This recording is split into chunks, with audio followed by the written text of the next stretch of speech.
My name is Martin Blank, and I've been affiliated with Columbia University since 1959. I'm currently a special lecturer, is a title they give to people who are at my stage of the career.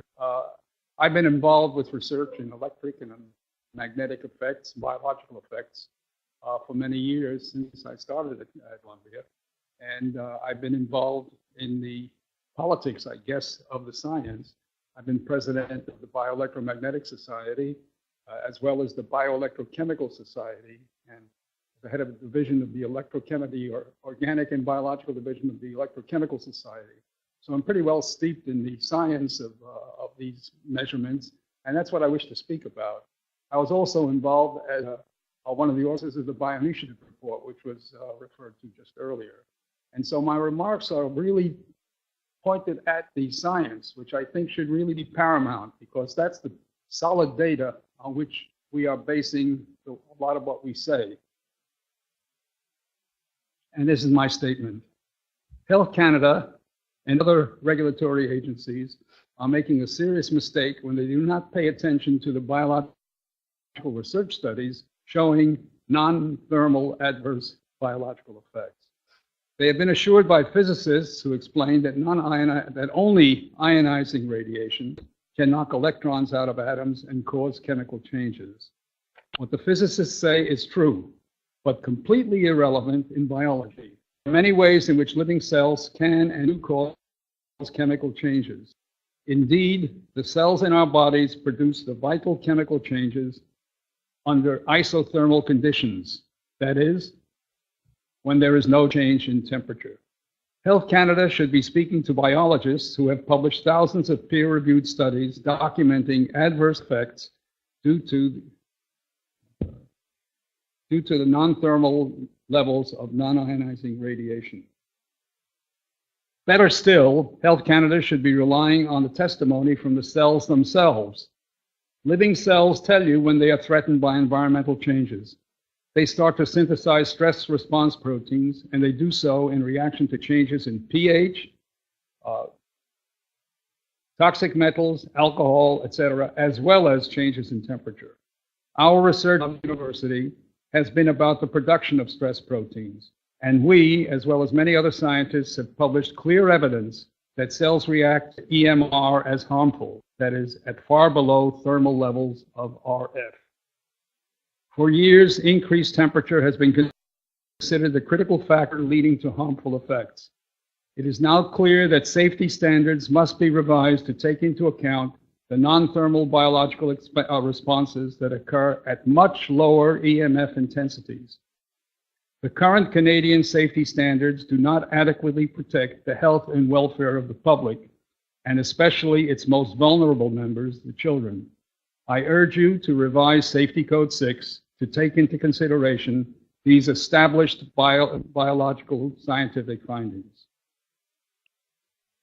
I'm ready to answer your questions. Right.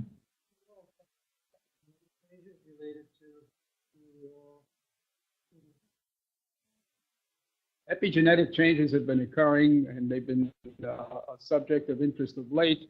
I'm not familiar with special studies in connection with radio frequency or ELF, but my guess is that the same factors that are in the environment that cause the methylation, for example, are operative during all exposures. I don't know of anything specific with EMF. You have literature that perhaps the panel hasn't had access to, or any specific literature you're referring to that you can send to us? Well, I said earlier, which I had 3 recent papers on that, and they were in, well, on the computer, they could be downloaded very easily. Yeah. Thank you very much. But there's a wealth of literature, and I can refer you to the latest edition of the Bioinitiative report. By the way, I should add that the Bioinitiative report was written by the scientists themselves. It's not one of these things where one gets a panel of experts in general, specific experts. The Bioinitiative was put together by people who are involved in the research themselves. So those who, when you read criticism of the report, they're usually coming from people who are not expert in the thing they are criticizing. I think in terms of the panel who make the designation on Safety Code 6 about temperature being important, I think it's probably a carryover from their days as children. When I remember as a child, when my mother ever suspected that I was getting a cold, she'd run over with a thermometer. A thermometer seems to be a very, very useful instrument that everybody's familiar. Logically, we know that when you measure the temperature, and if it's up, then the child is not well. I think the Safety Code 6 panel is probably worried about these old kind of the same kinds of things. Biology doesn't work that way. Temperature, we are an isothermal kind of organism. Our skin temperature may be different. We may have gradients within the body, but basic cells operate at this body temperature. And the changes that occur, and there are many of them that occur, they are occurring all the time at constant temperature. So to set temperature change as the criterion is really, it makes no sense at all in biology. And I think that one should have something like the changes that stress proteins, which are the actual signals that cells send out. These are the protective elements that they generate, the harmful effect, potentially harmful effect, that are caused by things like an increase in temperature or like bad chemicals that are around or exposure to toxins. The Bioinitiative report has got more than 1,000 references, some of which have been discussed by the scientific reviews and some of which hasn't. Could you give us a list of key references you think that have been overlooked in the past that we should pay more attention to in reviewing Safety Code 6? Dealing with a document with 1,000 references of varying ages is sort of unwieldy for us given our time limits.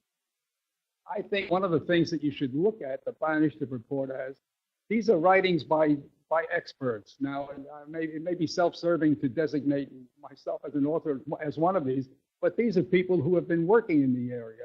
I think you can deal with the papers in the Bioinitiative report as reviews by people who are in the field. Some of them may be advocates. I'm publishing a book coming out in January where the on electromagnetic fields. The first chapter is entitled A Reluctant Activist. I find myself put into the role as an activist, whereas in fact I'm just being a scientist who's trying to tell the world what we've actually found. Unfortunately, it has political implications, and as a result, people don't like to hear it in many cases. But the fact of the matter is that these fields are harmful. The cells tell us that. You don't have to go around and worry whether the temperature is increasing or not. It's easy to measure temperature. It's less easy to measure things like stress proteins. Reviews on stress proteins they're around.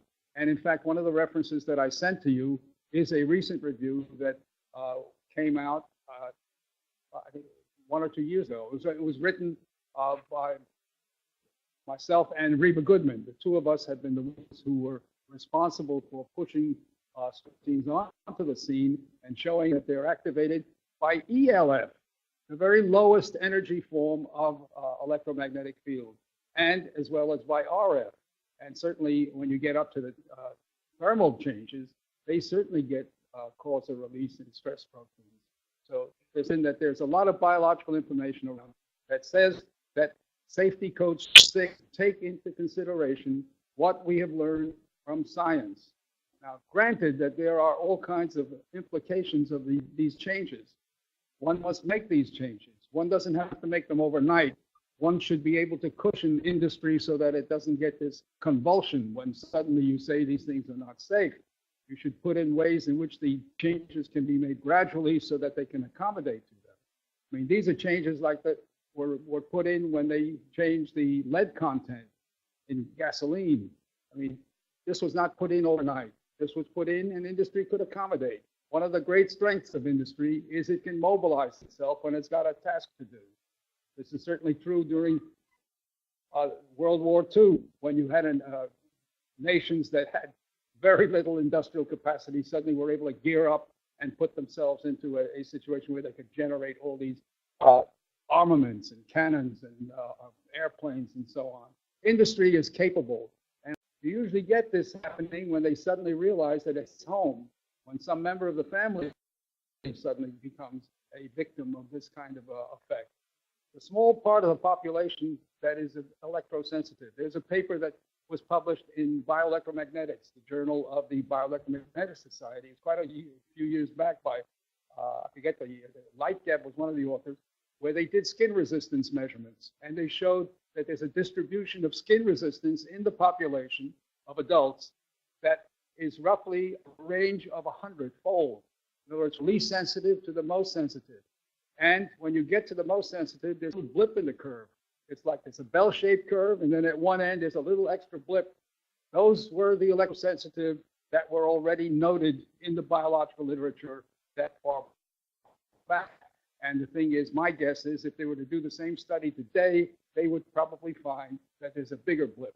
I think what's happened is that because of the sensitization of the population due to this exposure, we've been able to generate a lot more sensitivity. Sensitivity has come not only from electromagnetics, it has come from chemicals, various different chemicals. And there are many documented cases of people who have had chemical sensitivity prior to the development of electrosensitivity. The head of the WHO, Gro Brundtland, who is one of the people who is well documented as being electrosensitive. Her electrosensitivity came from chemical sensitivity. So it's not only the electrical industry and the EMF various devices that we use now that are responsible. We've polluted our atmosphere with all different kinds of chemicals, and the whole thing must be looked at. In other words, it's an entire picture of what we've done to our society that is coming to bear on the biology. Our biology did not evolve to deal with these kinds of things. We look at the EM spectrum, you'll see that non-ionizing range, there was nothing in there, virtually nothing in there 200 years ago. We had below sunlight, the only thing we had were the Schumann resonances, these little blips that occur because of the lightning storms that we had on the Earth. But the fact of the matter is we've added so much to our environment that we weren't evolved to live with. And we're suffering the consequences now. But the least we can do is protect the population and not bring about these changes. And so I urge you to look at Safety Code 6 and make the necessary to allow this process of accommodation to start. You've got to get a start on all of these changes that are going on and start to control them and to moderate them so that the population can live as we were designed to live. You have your coordinates, Lee Russell, at least we'll have your email address. Yes, I'm in email contact, but physically I'm in different places. I can be reached within a day or two. Okay. Thank you. Any more? Thank you, Dr.